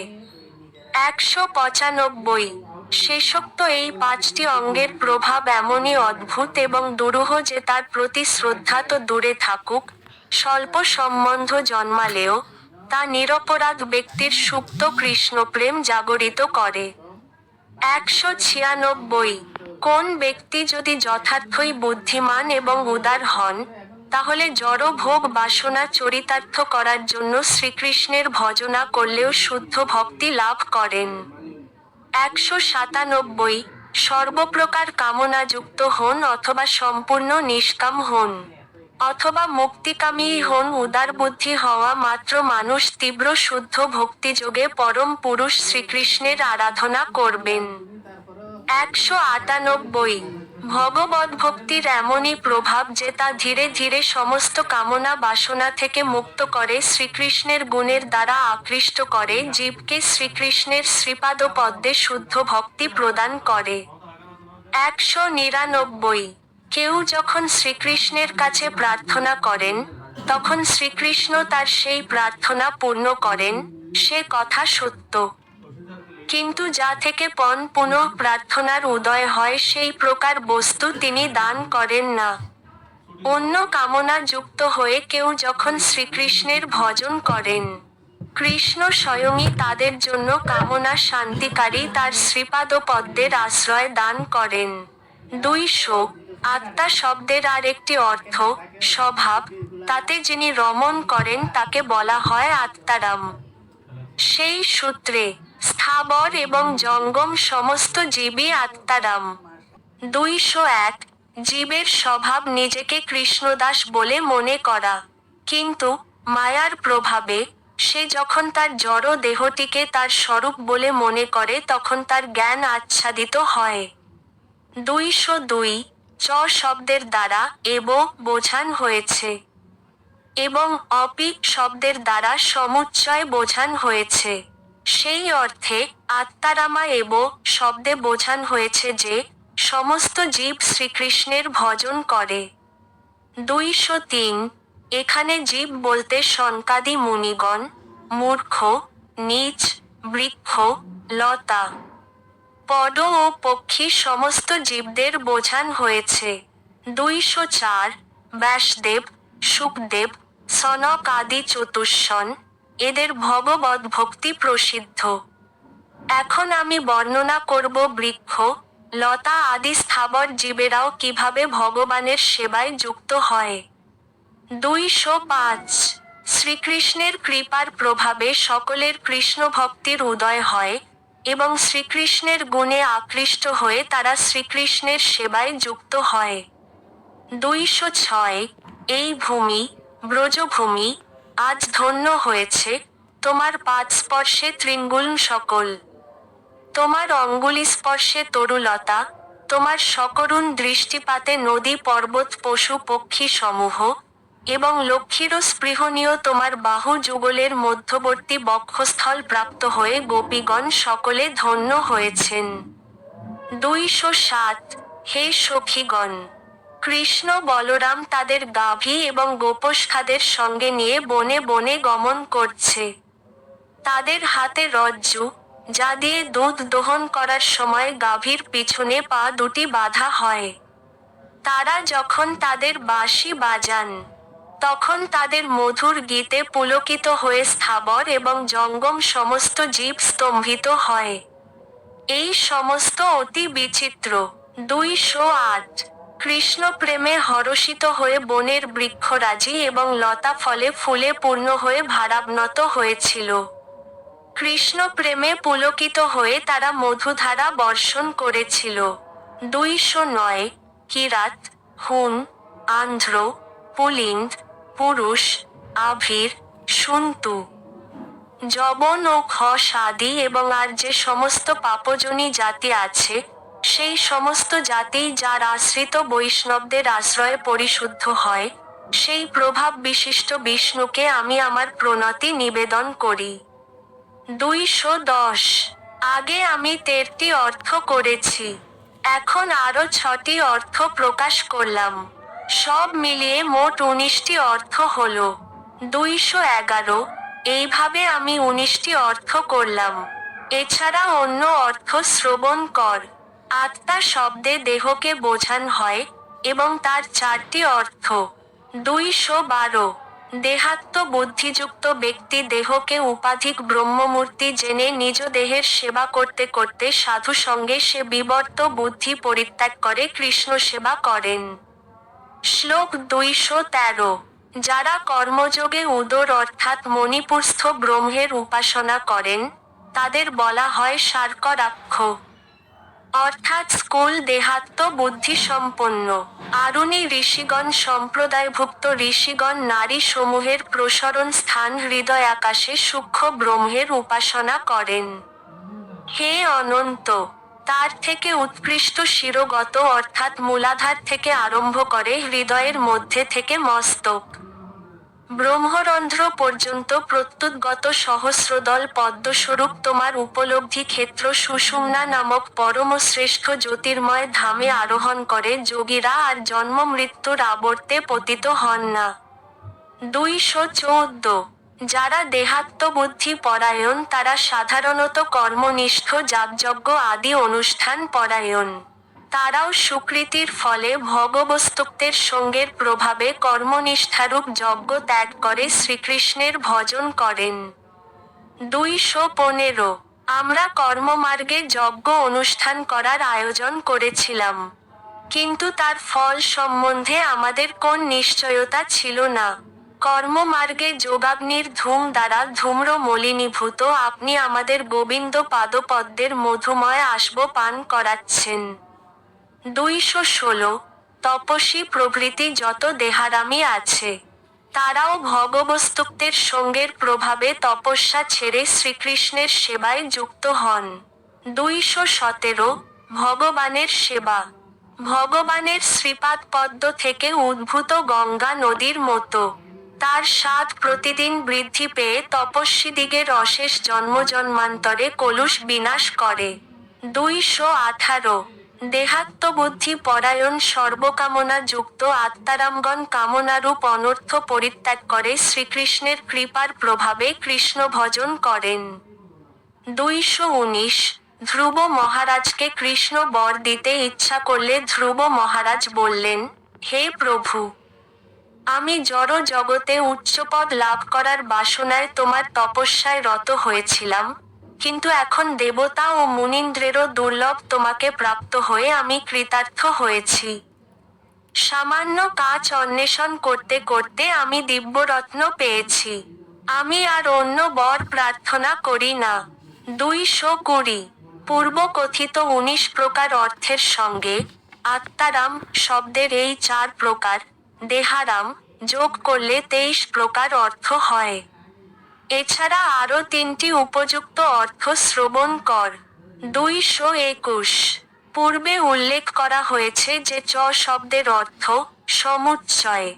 এই অর্থ অনুসারে আত্মারাম এবং মুনিগণ শ্রীকৃষ্ণের ভজন করেন। সমুচ্চয় ব্যতীত চ শব্দের আর একটি অর্থ রয়েছে। 222 নির্ঘণ্টা শব্দটি আত্মারাম ও মুনি উভয়ের বিশেষণ, এবং অপি শব্দ নির্ধারণে প্রযুক্ত হয়েছে। যথা, রামশ্চ কৃষ্ণশ্চ বলতে বোঝায় যে রাম এবং কৃষ্ণ উভয়ই বনে বিহার করছেন। 223 চ শব্দে অন্যাচয় অর্থ, অর্থাৎ একের প্রাধান্য ও অন্যের অপ্রাধান্য। উদাহরণস্বরূপ বলা যায়, হে ব্রহ্মচারী, ভিক্ষা করতে যাও এবং সেই সঙ্গে গাভীগুলিও নিয়ে এস। 224 শ্রীকৃষ্ণের ধ্যানে নিরন্তর মগ্ন মুনিরা সর্বদা শ্রীকৃষ্ণের ভজন করেন। আত্মারামেরাও ভগবানের ভজন করেন। এটি গৌণ অর্থ। 225 চ শব্দ এবার্থে এবং অপি শব্দ নিন্দার্থে প্রযুক্ত হলে এইরূপ অর্থ হয়। আত্মারাম হয়েও সেই অবস্থার গৌরব পরিত্যাগ করে মুনিগণই কৃষ্ণ ভজন করেন। 226 নিগ্রন্থ শব্দটি আত্মারাম ও মুনি, এই উভয়েরই বিশেষণ। তার আর একটি অর্থ, শুদ্ধ ভক্তের সঙ্গের প্রভাবে নিগ্রন্থ ব্যাধ ভক্তে পরিণত হয়। 227 নিগ্রন্থ শব্দে অপি নির্ধারণার্থে প্রযুক্ত হলে ব্যাধ ও নির্ধন বোঝায়। নারদমুনির মতো সাধুর সঙ্গের প্রভাবে তারাও শ্রীকৃষ্ণের ভজন করেন। 228 কৃষ্ণারামাশ্চ শব্দে বোঝায় যিনি শ্রীকৃষ্ণে মনোনিবেশ করে আনন্দ লাভ করেন। সেই ব্যক্তি ব্যাধ হলেও উত্তম ভাগবত হয়ে সকলের পূজ্য হন। 229 আমি এক ব্যাধের কাহিনী বলবো, যে নারদমুনির সঙ্গপ্রভাবে মহাভাগবতে পরিণত হয়েছিল। এই কাহিনীটি থেকে যে কেউ শুদ্ধ ভক্তের সঙ্গ লাভের মহিমা উপলব্ধি করতে পারে। 230 একদিন দেবর্ষি নারদ বৈকুণ্ঠে নারায়ণকে দর্শন করে ত্রিবেণীতে স্নান করার জন্য প্রয়াগে গিয়েছিলেন। 231 নারদমুনি দেখলেন যে বনপথে একটি মৃগ বাণবিদ্ধ অবস্থায় ভগ্নপাত হয়ে পড়ে রয়েছে এবং সে যন্ত্রণায় ছটফট করছে। 232 আর কিছু দূরে গিয়ে নারদমুনি দেখেন, একটি শূকরও সেইভাবে বাণবিদ্ধ অবস্থায় ভগ্নপাত হয়ে যন্ত্রণায় ছটফট করছে। 233 আর কিছু দূরে গিয়ে নারদমুনি দেখেন যে একটি শোষকও ওইভাবে বাণবিদ্ধ হয়ে যন্ত্রণায় ছটফট করছে। জীবের এই দুঃখ দেখে নারদমুনি অন্তরে অত্যন্ত ব্যথিত হলেন। 234 কিছু দূরে গিয়ে নারদমুনি দেখেন যে একটি ব্যাধ আরও পশু হত্যা করার জন্য ধনুকে বাণ জুড়ে একটি গাছের আড়ালে ওত পেতে রয়েছে। 235 সেই ব্যাধের গায়ের রং কালো, তার চোখ দুটি রক্তবর্ণ এবং তার রূপ মহা ভয়ঙ্কর। তাকে দেখে মনে হচ্ছিল যেন ধনুর্বাণ হাতে দণ্ডধর যমরাজ দাঁড়িয়ে রয়েছেন। 236 বনপথ ছেড়ে নারদমুনি সেই ব্যাধের কাছে এগিয়ে গেলেন এবং তখন নারদমুনিকে দেখে সমস্ত পশুরা সেখান থেকে পালিয়ে গেল। 237 ক্রুদ্ধ হয়ে তখন ব্যাধটি নারদমুনিকে গালি দিতে উদ্যত হল, কিন্তু নারদমুনির প্রভাবে তার মুখে গালি এল না। 238 নারদমুনিকে উদ্দেশ্য করে ব্যাধটি তখন বলল, হে গোস্বামী, হে মহাত্মা, আপনি কেন বনপথ ছেড়ে এদিকে এলেন? আপনাকে দেখে আমার লক্ষ্য সমস্ত পশুরা পালিয়ে গেল। 239 নারদমুনি তার উত্তরে বললেন, আমার মনের একটি সংশয় দূর করার জন্য তোমাকে প্রশ্ন করতে আমি পথ ছেড়ে তোমার কাছে এসেছি। 240 আমি জানি যে পথে যে সমস্ত শূকর এবং পড বাণবিদ্ধ অবস্থায় পড়ে রয়েছে সেগুলি তুমি স্বীকার করেছ। ব্যাধ তখন উত্তর দিল, হ্যাঁ, আপনি যা অনুমান করেছেন তা ঠিকই।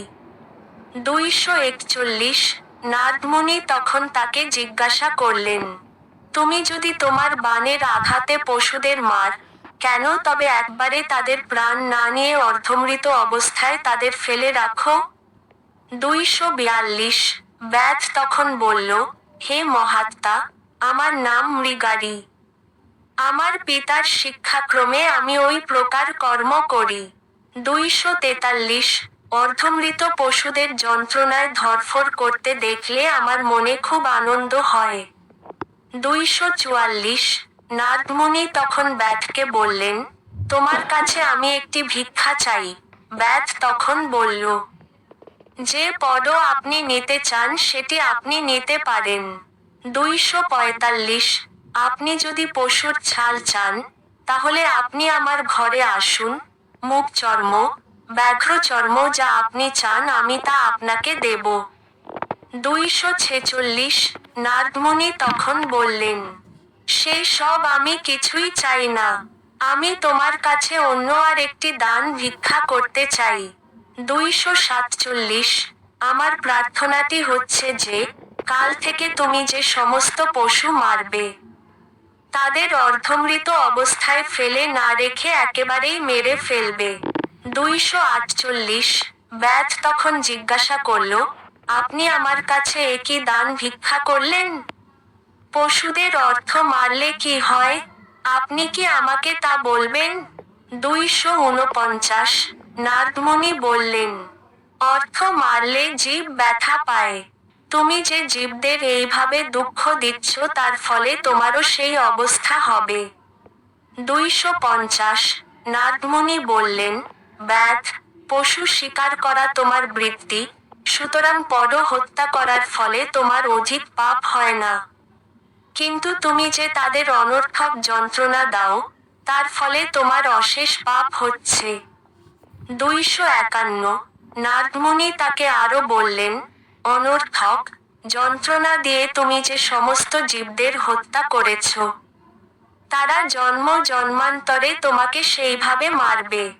252 এইভাবে নারদমুনির সঙ্গ প্রভাবে ব্যাধের হৃদয় নির্মল হল, এবং তার সেই উপদেশ শ্রবণ করে তার মনে ভয় হল।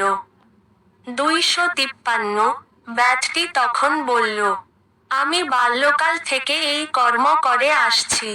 এখন আমি অতি অধম এবং পামর, কিভাবে পাপ থেকে রক্ষা পাব? 254 ব্যাধটি তখন বলতে লাগল, প্রভু, দয়া করে আপনি বলুন কিভাবে আমি আমার এই পাপকর্ম থেকে উদ্ধার পেতে পারি। আমি আপনার শ্রীপাদপদ্মে পতিত হয়ে আপনার শরণ গ্রহণ করছি, দয়া করে আপনি আমাকে উদ্ধার করুন। 255 নারদমুনি তখন সেই ব্যাধটিকে আশ্বাস দিলেন, তুমি যদি আমার কথা শোন, তাহলে আমি তোমাকে তোমার সমস্ত পাপকর্ম থেকে মুক্ত করতে পারি। 256 ব্যাধটি বলল, আপনি আমাকে যা বলবেন আমি তাই করব। নারদমুনি তখন তাকে বললেন, প্রথমে তুমি তোমার ধনুকটি ভাঙো, তারপর আমি তোমাকে বলবো তোমাকে কি করতে হবে। 257 ব্যাধটি তখন জিজ্ঞাসা করল, আমি যদি আমার ধনুক ভেঙে ফেলি, তাহলে আমি কিভাবে আমার ভরণ পোষণ করব? নারদমুনি তখন উত্তর দিলেন, সেই সম্বন্ধে তুমি চিন্তা করো না। আমি প্রতিদিন তোমার অন্যের সংস্থান করব। 258 নারদমুনির কাছ থেকে এইভাবে আশ্বাস লাভ করে। সেই ব্যাধটি তার ধনুকটি ভেঙে নারদমুনির শ্রীপাদপদ্মে পতিত হয়ে সম্পূর্ণভাবে আত্মনিবেদন করল। তখন নারদমুনি তাকে উঠিয়ে পারমার্থিক মার্গে উন্নতি সাধনের উপদেশ দিলেন। 259 নারদমুনি তখন ব্যাধটিকে উপদেশ দিলেন, গৃহে গিয়ে তোমার যা কিছু ধন সম্পদ রয়েছে তা ব্রহ্মজ্ঞান সম্পন্ন শুদ্ধ ব্রাহ্মণদের দান কর। তারপর তুমি এবং তোমার পত্নী এক বস্ত্রে গৃহত্যাগ কর। 260-261 নারদমুনি তাকে বললেন, গৃহত্যাগ করে নদীর তীরে একটি কুটির নির্মাণ কর, এবং সেই কুটিরটির সম্মুখে একটি উচ্চ স্থানে তুলসী রোপণ কর। প্রতিদিন নিয়মিতভাবে তুলসী পরিক্রমা কর, তুলসী সেবা কর এবং নিরন্তর হরে কৃষ্ণ মহামন্ত্র কীর্তন কর। 262 নারদমুনি তাকে বললেন, আমি তোমাদের দুজনকে প্রতিদিন যথেষ্ট খাদ্য সরবরাহ করব, কিন্তু তোমরা দুজন যতটুকু প্রয়োজন ততটুকুই গ্রহণ করবে। 263 তখন নারদমুনি সেই 3টি অর্ধমৃত পশুকে সুস্থ করলেন, এবং সুস্থ হয়ে সেই পশুগুলি সেখান থেকে ছুটে পালিয়ে গেল। 264 নারদমুনির কৃপায় এইভাবে পশুগুলিকে সুস্থ হয়ে সেখান থেকে ছুটে পালিয়ে যেতে দেখে ব্যাধটি অত্যন্ত চমৎকৃত হল, এবং তার গুরুদেবকে প্রণতি নিবেদন করে সে তার ঘরে ফিরে গেল। 265 তখন নারদমুনি যথাস্থানে গেলেন, এবং ব্যাধটি তার ঘরে ফিরে গিয়ে নারদমুনির উপদেশ অনুসারে সবকিছু করল।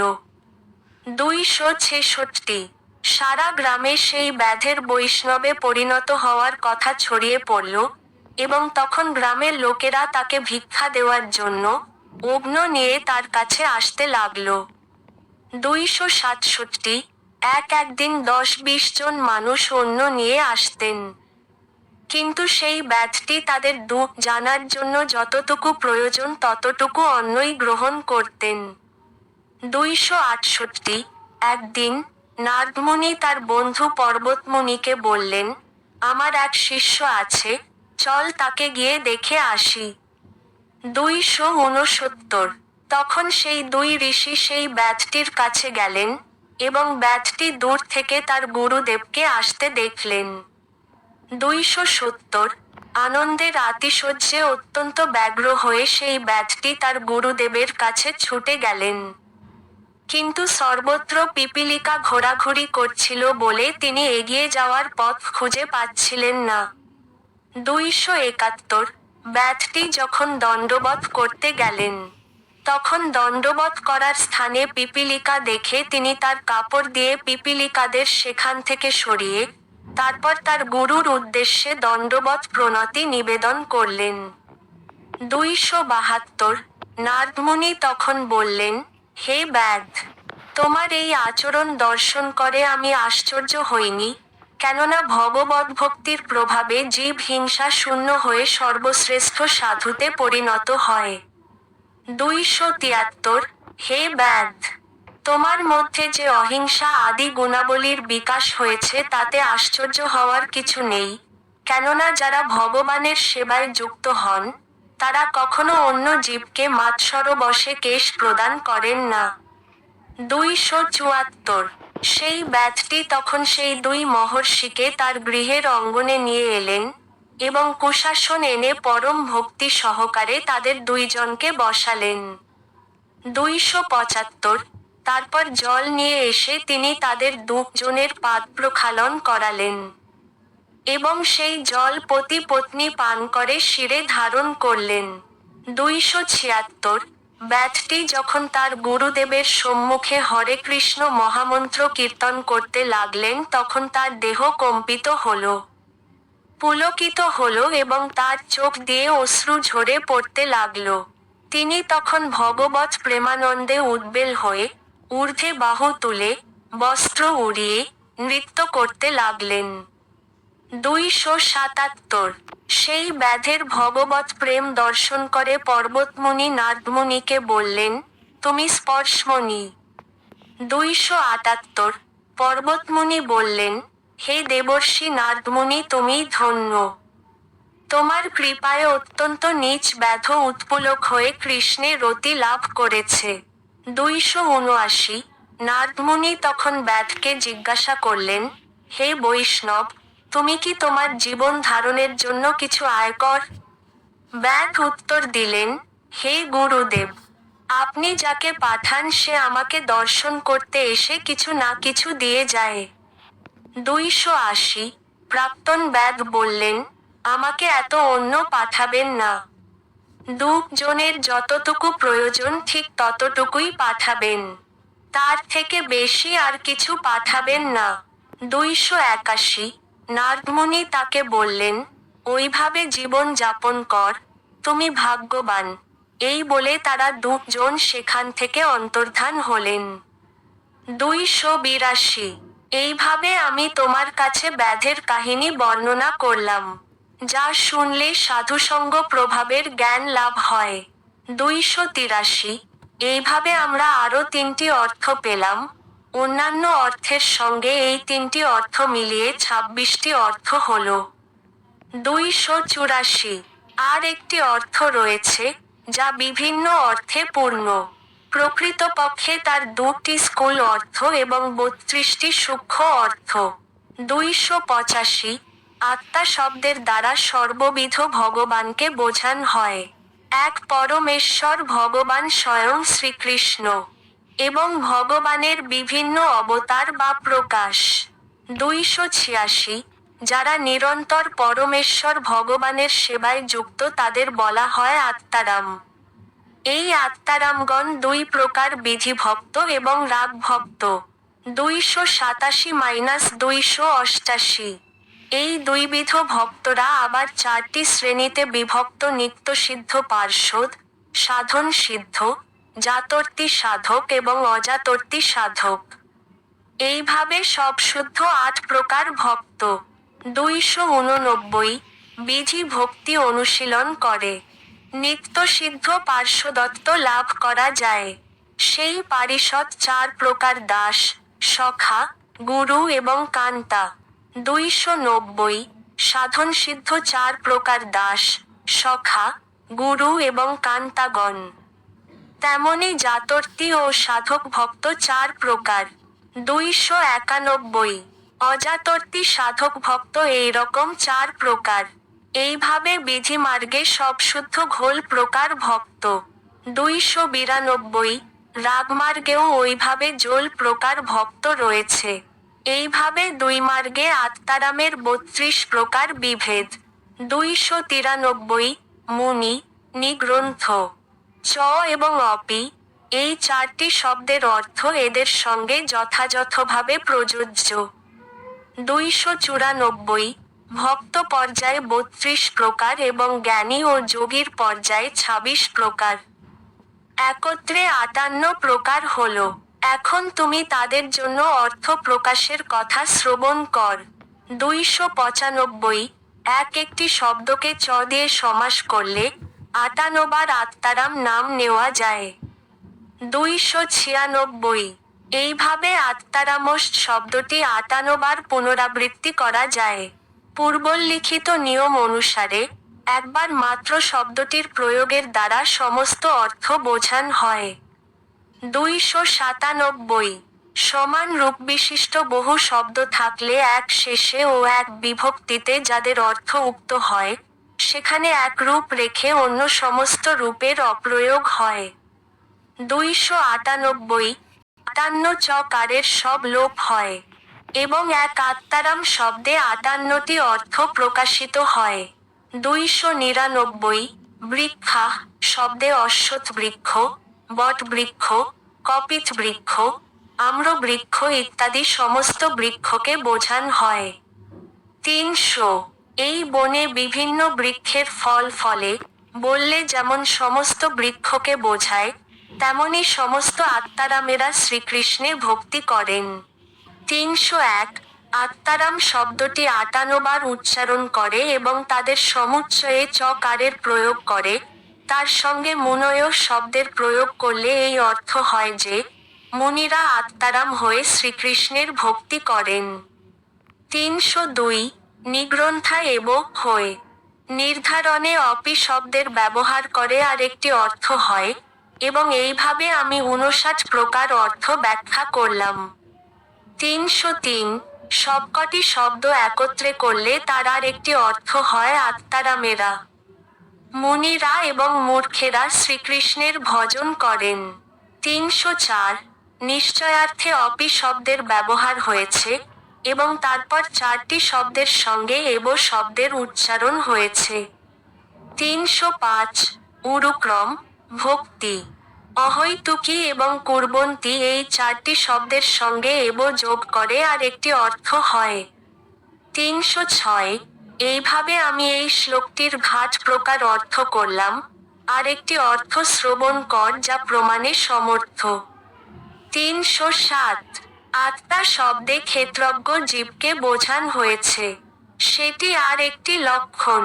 ব্রহ্মা থেকে শুরু করে একটি নগণ্য পিপীলিকা পর্যন্ত সকলকে ভগবানের তটস্থা শক্তিরূপে গণনা করা হয়। 308 বিষ্ণু শক্তি 3 প্রকার পরা, ক্ষেত্রজ্ঞা ও অবিদ্যা। পরা শক্তি হচ্ছে চিৎ শক্তি, ক্ষেত্রজ্ঞা শক্তি হচ্ছে জীবশক্তি, যা পরা শক্তি সম্ভূত হলেও অবিদ্যার দ্বারা আচ্ছন্ন হতে পারে। এবং তৃতীয় শক্তিটি হচ্ছে কর্ম সংজ্ঞারূপা অবিদ্যা শক্তি অর্থাৎ মায়া শক্তি।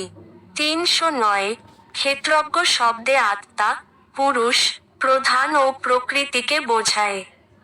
310 বিভিন্ন লোকে বিভিন্ন শরীরে ভ্রমণ করতে করতে কোন জীব যদি শুদ্ধ ভক্তের সঙ্গ লাভ করে, তবে সে সবকিছু ত্যাগ করে শ্রীকৃষ্ণের সেবায় যুক্ত হয়। 311 আমি ঘাটতি অর্থ বিশ্লেষণ করেছি, এবং তারা সকলেই শ্রীকৃষ্ণের ভজন করেন। এই সমস্ত উদাহরণে সেইটি কেবল একমাত্র অর্থ। 312 এখন তোমার সঙ্গের প্রভাবে আর একটি অর্থের উদয় হল। তোমার ভক্তির বলে অর্থের তরঙ্গ উত্থিত হচ্ছে। 313 মহাদেব বললেন, আমি জানি, শুকদেব গোস্বামী জানেন, ব্যাস জানেন বা নাও জানেন। ভক্তির দ্বারাই অমল পুরাণ শ্রীমদ্ভাগবত হৃদয়ঙ্গম করা যায়, বুদ্ধি বা টিকার দ্বারা কখনোই তা জানা যায় না। 314 আত্মারাম শ্লোকের সেই সমস্ত অর্থ শুনে বিস্মিত হয়ে সনাতন গোস্বামী শ্রীচৈতন্য মহাপ্রভুর শ্রীপাদ পদ্ম ধরে স্তুতি করতে লাগলেন। 315 সনাতন গোস্বামী বললেন, তুমি সাক্ষাৎ পরমেশ্বর ভগবান ব্রজেন্দ্রনন্দন শ্রীকৃষ্ণ। তোমার নিঃশ্বাসে সমস্ত বেদের প্রবর্তন হয়েছে। 316 হে প্রভু, তুমি ভাগবতের আদি বক্তা, তুমি ভাগবতের প্রকৃত অর্থ জান। তুমি ছাড়া শ্রীমদ্ভাগবতের নিগুড় অর্থ জানতে আর কেউ সমর্থ নয়। 317 শ্রীচৈতন্য মহাপ্রভু তখন বললেন, তুমি কেন আমার স্তব করছো? তুমি কেন শ্রীমদ্ভাগবতের স্বরূপ বিচার করছো না? 318 শ্রীমদ্ভাগবত শ্রীকৃষ্ণেরই মতো বিভু এবং সবকিছুর আশ্রয়। শ্রীমদ্ভাগবতের প্রতিটি শ্লোকে এবং প্রতিটি অক্ষরে নানা অর্থ প্রকাশিত হয়। 319 প্রশ্নোত্তরের আকারে শ্রীমদ্ভাগবতে পরমতত্ত্ব নির্ধারিত হয়েছে, যা শ্রবণ করলে লোকেরা অত্যন্ত চমৎকৃত হয়। 320 যোগেশ্বর ব্রহ্মণ্যদেব ধর্মবর্মস্বরূপ শ্রীকৃষ্ণ তার নিত্যধামে ফিরে যাওয়ায় ধর্ম এখন কার শরণাপন্ন হয়েছেন, দয়া করে তা আপনি আমাদের বলুন। 321 ধর্ম, জ্ঞান আদি সহ কৃষ্ণ স্বধামে গমন করলে পারমার্থিক দৃষ্টিরহিত কলিযুগের জীবদের হিত সাধনের জন্য এই পুরাণরূপ সূর্য এখন উদিত হয়েছে। 322 এইভাবে পাগলের মতো আমি একটি শ্লোকের অর্থ বিশ্লেষণ করেছি। আমি জানি না যে কে এটি প্রমাণস্বরূপ গ্রহণ করবে। 323 কেউ যদি আমার মতো পাগল হয়, তাহলে সেও এই মতো শ্রীমদ্ভাগবতের অর্থ জানতে পারে। 324-325 হাত জোর করে সনাতন গোস্বামী পুনরায় বললেন, হে প্রভু, তুমি আমাকে বৈষ্ণব স্মৃতি রচনা করার আদেশ দিয়েছ, কিন্তু আমি নীচ জাতি, সদাচার সম্বন্ধে আমার কোন জ্ঞানই নেই। আমার পক্ষে বৈষ্ণব আচার সম্বন্ধে প্রামাণিক শাস্ত্র রচনা করা কিভাবে সম্ভব?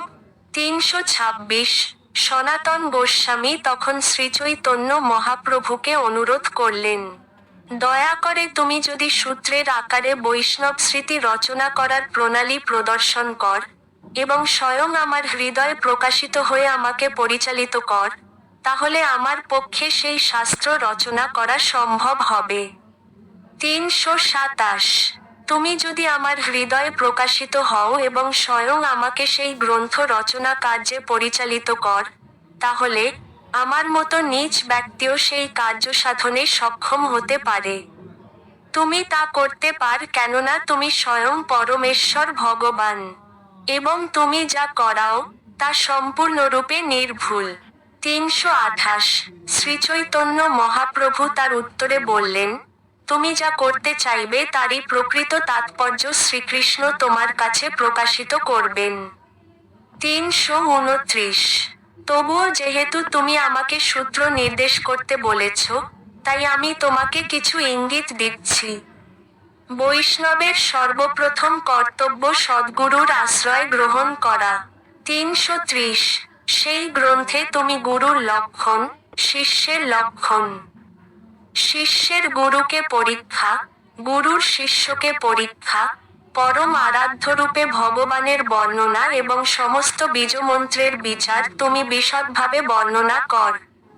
331 মন্ত্র গ্রহণের যোগ্যতা, মন্ত্র সিদ্ধি, মন্ত্রের শোধন, দীক্ষা, প্রাতঃকৃত্য, ভগবৎ স্মরণ, শৌচ, আচমন ইত্যাদি বিষয়ে সেই গ্রন্থে আলোচনা করা হয়েছে। 332 সকালে দন্তধাবন করা উচিত, স্নান করা উচিত এবং পরমেশ্বর ভগবান ও গুরুদেবকে প্রণতি নিবেদন করে বন্দনা করা উচিত। গুরুদেবের সেবা করা উচিত এবং শরীরের দ্বাদশ অঙ্গে ঊর্ধ্বপুন্ড্র বা তিলক আঁকা উচিত। দেহে ভগবানের নাম এবং শঙ্খ চক্র আদি ভগবানের দিব্য অস্ত্র ধারণ করা উচিত। 333 তারপর তুমি বর্ণনা কর, কিভাবে গোপীচন্দন দিয়ে দেহ অলঙ্কৃত করতে হয়, তুলসী মালা ধারণ করতে হয়, তুলসী পত্র আহরণ করতে হয়, বস্ত্র পিচ গৃহ পরিষ্কার করতে হয় এবং মন্দিরে প্রবেশ করার সময় ভগবানের দৃষ্টি আকর্ষণ করার জন্য ঘণ্টা বাজাতে হয়। 334 পঞ্চোপচারে, ষোড়শোপচারে ও পঞ্চাশত উপচারে শ্রীকৃষ্ণের অর্চন করার পদ্ধতি বর্ণনা কর। দিনে 5 বার অন্তত ভগবানের পূজা এবং আরতি করার পদ্ধতি বর্ণনা কর। শ্রীকৃষ্ণকে ভোজন এবং শয়ন দেওয়ার পদ্ধতি বর্ণনা কর। 335 শ্রীমূর্তির লক্ষণ, শালগ্রাম শিলার লক্ষণ, বৃন্দাবন, মথুরা, দ্বারকা আদি শ্রীকৃষ্ণের লীলাক্ষেত্র যাত্রা এবং শ্রীকৃষ্ণের বিগ্রহ দর্শন করার বিধি বর্ণনা কর। 336 ভগবানের নামের মহিমা কীর্তন এবং নাম অপরাধ সাবধানে বর্জন করার কথা বর্ণনা করবে এবং বৈষ্ণবের লক্ষণ ও সেবা অপরাধ থেকে মুক্ত হওয়ার পন্থা বর্ণনা করবে। 337 পূজার বিভিন্ন সামগ্রী শঙ্খ, জল, গন্ধদ্রব্য, পুষ্প, ধূপ আদির লক্ষণ বর্ণনা করে এবং ভগবানের নাম জপ, ভগবানের স্তুতি, পরিক্রমা এবং দণ্ডবৎ করে ভগবানের বন্দনা করার প্রথা বর্ণনা কর। 338 পুরশ্চরণের বিধি, কৃষ্ণপ্রসাদ ভোজন, শ্রীকৃষ্ণকে অনিবেদিত বস্তু ত্যাগ এবং বৈষ্ণবনিন্দাদি বর্জন সম্বন্ধে বর্ণনা কর। 339 সাধুর লক্ষণ, সাধু সঙ্গ, সাধু সেবা, অসৎসঙ্গ ত্যাগ। শ্রীমদ্ ভাগবত আদি শাস্ত্রগ্রন্থ নিয়মিতভাবে পাঠ করার নির্দেশ দিও। 340 প্রতিদিনের আলোচিত কৃত্যসমূহ, বিভিন্ন পক্ষ ও তিথিতে অনুষ্ঠানযোগ্য কৃত্যসমূহ, একাদশী আদির বিবরণ, প্রতি মাসের কৃত্যসমূহ, জন্মাষ্টমাদি অনুষ্ঠানে বিধি বিচার বর্ণনা কর। 341 একাদশী, জন্মাষ্টমী, বামন দ্বাদশী, রামনবমী এবং নৃসিংহ চতুর্দশী ব্রত পালন করার নির্দেশ দিও। 342 একাদশীতে অরুণোদয় বিদ্যা ত্যাগ এবং অন্যরতে সূর্যোদয় বিদ্যা ত্যাগ করে অবিদ্ধ ব্রতই পালনীয়। বিদ্ধব্রত পালনে দোষ হয় এবং অবিদ্ধ ব্রত পালনেই ভক্তি হয়। 343 সর্বদা পুরাণের বাণী উল্লেখ করে প্রমাণ দেবে এবং ভগবানের শ্রীমূর্তি ও বিষ্ণু মন্দির তৈরি করার লক্ষণ বর্ণনা কর। 344 সাধারণ সদাচার এবং বৈষ্ণব আচার সম্বন্ধে বর্ণনা কর। স্মৃতিশাস্ত্রের নির্দেশ অনুসারে কর্তব্য এবং অকর্তব্য অনুষ্ঠান করার বর্ণনা কর। 345 এইভাবে আমি সংক্ষেপে সূত্র করে দিগদর্শন করলাম। তুমি যখন লিখবে তখন শ্রীকৃষ্ণ তোমার হৃদয়ে সমস্ত তত্ত্ব স্ফুরণ করবেন। 346। এইভাবে আমি সনাতন গোস্বামীর প্রতি শ্রীচৈতন্য মহাপ্রভুর কৃপার কথা বর্ণনা করলাম। সেই বিষয়ে শ্রবণ করলে হৃদয়ের সমস্ত কলুষ দূর হয়। 347। কবি কর্ণপুর তার চৈতন্য চন্দ্রোদয় নাটকে সনাতন গোস্বামীর প্রতি শ্রীচৈতন্য মহাপ্রভুর কৃপার কথা বিস্তারিতভাবে বর্ণনা করেছেন। 348। শ্রীল রূপ গোস্বামীর অগ্রজা। শ্রীল সনাতন গোস্বামী ছিলেন বাংলার নবাব হুসেন শাহের সভায় বিভূষণ মণি স্বরূপ। তিনি সমৃদ্ধ রাজ্যশ্রী পরিত্যাগ করে নবীন বৈরাগ্য লক্ষ্মীকে স্বীকার করেছিলেন। বাহিরে যদিও তিনি ছিলেন অবধূত আকৃতি, কিন্তু অন্তরে তিনি ছিলেন ভক্তিরসে পূর্ণ, ঠিক যেমন গভীর সরোবর অনেক সময় শৈবাল দ্বারা আচ্ছাদিত থাকে। সেই সনাতন গোস্বামী ছিলেন ব্যক্তিতত্ত্ববিদ ব্যক্তিদের অত্যন্ত প্রিয়। 349। সনাতন গোস্বামী উপস্থিত হলেন। দেখামাত্র সেই চম্পক বর্ণ গৌরসুন্দর অত্যন্ত দয়ার্দ্র হয়ে হাত প্রসারিত করে অনুকম্পা প্রকাশ করে তাকে আলিঙ্গন করলেন। 350। কালের প্রভাবে বৃন্দাবনে শ্রীকৃষ্ণের লীলা বিলাসের কথা প্রায় লুপ্ত হয়েছিল। সেই লীলা বিশেষ করে বিস্তার করার জন্য শ্রীগৌরাঙ্গদেব কৃপারূপ অমৃতের দ্বারা শ্রীরূপ এবং শ্রীসনাতনকে অভিষিক্ত করেছিলেন। 351। এইভাবে আমি সনাতন গোস্বামীর প্রতি শ্রীচৈতন্য মহাপ্রভুর কথা বর্ণনা করলাম, যা শ্রবণ করলে হৃদয়ের সমস্ত অবসাদ দূর হয়ে যায়। 352। শ্রীল সনাতন গোস্বামীর রচনা পাঠ করলে বা শ্রবণ করলে শ্রীকৃষ্ণের বিভিন্ন স্বরূপ সম্বন্ধে অবগত হওয়া যায় এবং বিধিমার্গে ও রাগমার্গে সাধন ভক্তির পন্থা সম্বন্ধে অবগত হওয়া যায়। এইভাবে সবকিছু পূর্ণরূপে জানা যায়। 353। এই অধ্যায়টি পাঠ করে সুর ভক্ত কৃষ্ণপ্রেম, ভক্তিরস এবং ভক্তির সিদ্ধান্ত সম্বন্ধে পূর্ণরূপে অবগত হতে পারেন। 354। শ্রীচৈতন্য মহাপ্রভু, শ্রীমন নিত্যানন্দ প্রভু এবং শ্রীঅদ্বৈত আচার্য প্রভুর শ্রীপাদপ্রে যার প্রাণধন তিনি এই মহাসম্পদ লাভ করতে পারেন। 355। শ্রীল রূপ গোস্বামী এবং শ্রীল রঘুনাথ দাস গোস্বামীর শ্রীপাদপদ্মে আমার প্রণতি নিবেদন করে এবং তাদের কৃপা প্রার্থনা করে। তাদের পদাঙ্ক অনুসরণ পূর্বক আমি কৃষ্ণদাস শ্রীচৈতন্য চরিতামৃত বর্ণনা করছি। ইতি আত্মারাম শ্লোকের ব্যাখ্যা এবং সনাতনকে কৃপা নামক শ্রীচৈতন্য চরিতামৃত গ্রন্থের মধ্যলীলার ৪৪ পরিচ্ছেদ সমাপ্ত। সম্পাদনায় ঋষিকেশ নাথ।